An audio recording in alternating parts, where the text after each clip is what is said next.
Doctor देवविजय मिश्र बेसरकारी कॉलेजर 1/6/2008 रु 30/11/2013 मध्य नियुक्ति पाई अध्यापक अध्यापिका कर्मचारी संघर सभापति।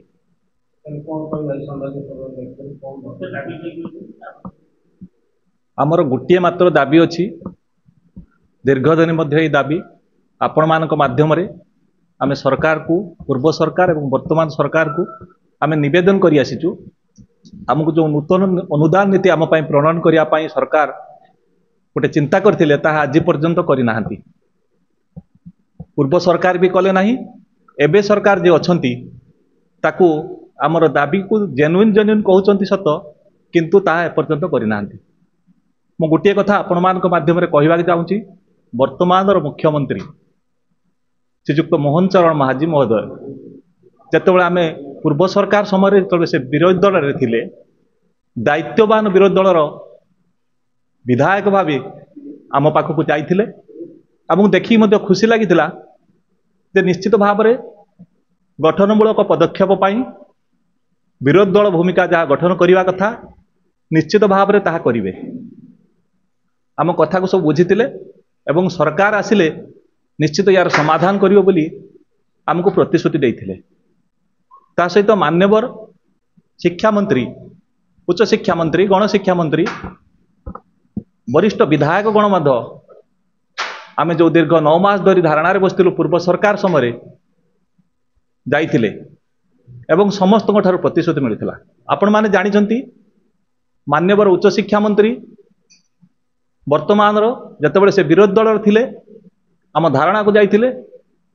केते गुड़े कथा कही से कथा गुड़िक आपण माध्यम मन पकई देवाई चाहूँगी उड़ीसा एक आर्थिक बड़का राज्य एठी अर्थर अभाव नहीं सरकार आंतरिकता नहीं तेणु से आपण मानकर कथा हो नहीं से सरकार को समय पूर्व सरकार को समय 23 मसीह गोटे चिट्ठी बाहर नूतन अनुदान नीति तापर ठीक 4 दिन पर प्रत्याहृत होता वर्तमान जे उच्च शिक्षा मंत्री से जाइथिले एवं गोटे कथा कही एमानकर दाबी यथार्थ सर्वसम्मुख राजरास्त कही मोर दाबी यथार्थ एमान दाबी पूरण हवा उचित एवं सरकार आंतरिकता नहीं कम से कम दिया जिबा तो बड़ कथा एमान विधानसभा आलोचना हवा उचित सरकार को आसिला बेले परे सेगुड़िक से भूली गले वर्तमान जे विरोधी दलर विधायक माने प्रश्न करुचंती आम दाबी संपर्क में से गोटे कथा खाली कही चली इंटर मिनिस्टर कमिटी रे काट खाई जो विरोधी दल थिबा बेले जो विधायक दायित्ववान मंतव्य देइथिले जे एमानकर दाबी विधानसभा आलोचना करने उचित सरकार को आसिला परे एते दायित्व शून्य मंतव्य शुणिक आमको दुख लगुच जेनुइन समस्ते कहते निकट में आपण मान गोटे कथा मुझे जनईदेवा चाहूँगी गवर्नर को ठारू किछि वरिष्ठ विधायक मान ठारू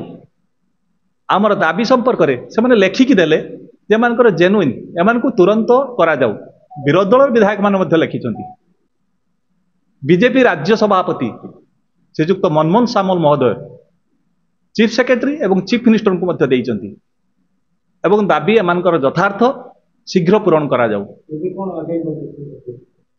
आगामी पदक्षेप आम रहीचु सरकार को आपण माध्यम चेतावनी दौचु जो जेनुइन कहते आम दाबी जदि प्रकृत में यथार्थ अच्छी शीघ्र यार समाधान करंतु मुख्यमंत्री जो आम पाखक जाइथिले एबे समय आसीची आम सहित आलोचना करी यार समस्या समाधान करंतु एवं तुरंत नूतन अनुदान नीति जो प्रणयन करियो बोली कथा रखिथिले ताहाकु शीघ्र करंतु 20 निश्चित भाव में आम आंदोलन को ओह्लैबू एवं आम आशा रखिबू मुख्यमंत्री को निवेदन रखिबू उच्च शिक्षा मंत्री को निवेदन करुचु ये 20 तारीख भितर निश्चित भाव में यार कुछ विचार करेंगे ये कथा को विचार को नेबे जो वरिष्ठ विधायक माने लेखिकी देइचंती राज्यपाल देइचंती राज्य सभापति देइचंती शासक दलर तांको कथार भी सम्मान रहिबो यार समाधान पाई गोटे तुरंत पदक्षेप नेबे बोली आमे आशा करूछु से दिन राजरास्तार बसबू मंत्री मंडलर सदस्य विधायक घर बासभवन आगे आम निश्चित भाव में धारणा बसबू यह निष्पत्ति नि तेणु सरकार को आपण मान माध्यम आम जन दौचु सरकार कालक्षेपण नीति अवलंबन नक